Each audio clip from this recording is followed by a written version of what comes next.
que le vélo, la mobilité active, c'est une solution contre la santé publique. Le monde bouge, le monde sont plus en santé. Après ça, moins de trafic. Un vélo prend beaucoup moins d'espace dans un stationnement, tout comme sur la route. Donc, ça crée moins de congestion. Le monde arrive au travail, ils sont plus productifs parce qu'ils ont déjà pris, en Oui, fait, leur la activité machine tourne déjà pas mal, tourne là. déjà. Ils Oui. n'ont pas besoin d'un troisième café. Il y en a juste besoin de zéro, comme moi, qui prend pas de café, qui fait juste sa petite balade. Vendredi après-midi, encore pipe, puis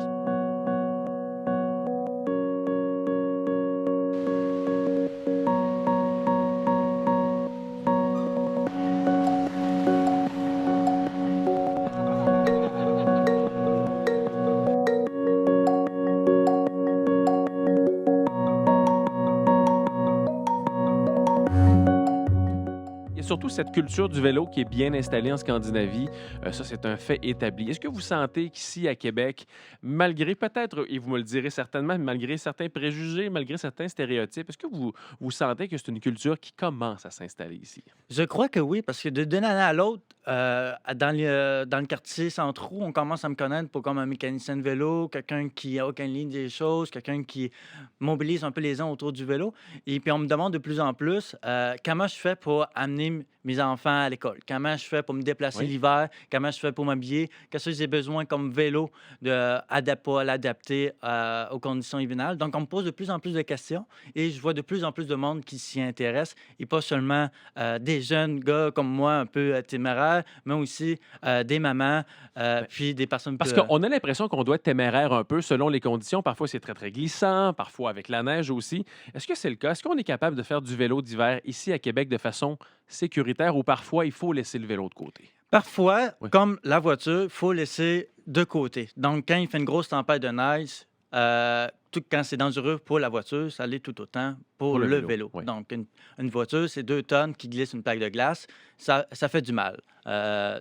Mais c'est possible parce que la Ville de Québec commence avec son projet pilote à déneiger la piste vélo boulevard Oui. Pierre-Marquette en Haute-Ville. Donc, ça, c'est un endroit sécuritaire en tout Est-ce que temps. pour vous, c'est une victoire, une décision de la ville comme ça, de participer à un projet de déneigement de voies pour les vélos l'hiver? Est-ce que pour vous, c'est une victoire que vous n'auriez pas espérée, par exemple, il y a 10 ou 15 ans? Il y a 12 et 15 ans, Ouais. effectivement, c'était, je crois, pas possible Inimaginable, d'imaginer oui. de ça.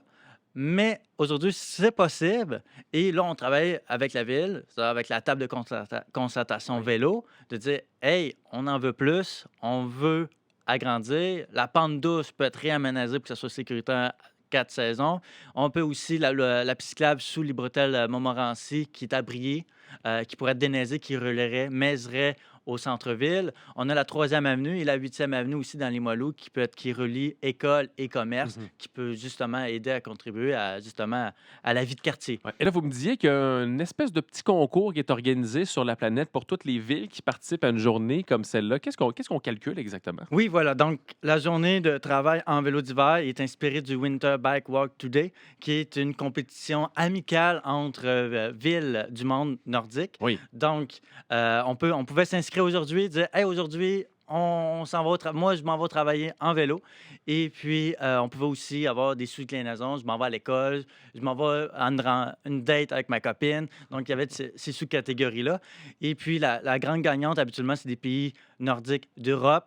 Donc, par exemple, Oulu, en Finlande, si je ne me trompe pas, sont deuxième avec 700. Donc, je ne me Quand rappelle plus même. du premier parce que c'est un nom plus complexe à dire, mais Oulu, ça se dit bien. Il y a une réglementation pour les voitures l'hiver. Est-ce qu'on devrait faire la même chose aussi pour les vélos d'hiver? Est-ce qu'on devrait baliser et demander, par exemple, un certain type de pneus pour affronter les conditions hivernales? Est-ce que vous souhaitez qu'on instaure ce genre de réglementation-là? Présentement, il existe des pneus à clous sur les vélos. Donc, sur mon vélo, il est équipé de pneus à clous. Oui. Il est équipé de garde-boue. Il est équipé de lumière. Je crois pour encourager la discipline, encourager l'utilisation du vélo d'hiver, il y a beaucoup plus d'avantages, à mon avis, que le risque de santé, tu sais, Oui. d'être en mouvement. C'est beaucoup plus positif. Je crois qu'un premier temps, on pourrait genre, dire, hey, sortez vos vélos, commencez, Voici ayez ce que des vous petites devez formations, avoir avoir comme minimum comme kit de base. une Ouais. formation basique, genre au moins que ça soit écrit à quelque part. Puis après ça, quand il va y avoir vraiment une masse, là, on pourrait dire, OK, bon, là, on pourrait dire, tu dis entre nous que avoir des pneus cramponnés de qualité, c'est quand même un minimum. Puis d'être habillé, puis d'avoir des lumières parce qu'il Ouais. fait noir, oui. Mais pour l'instant, je ne crois pas que ça soit ça qui motive les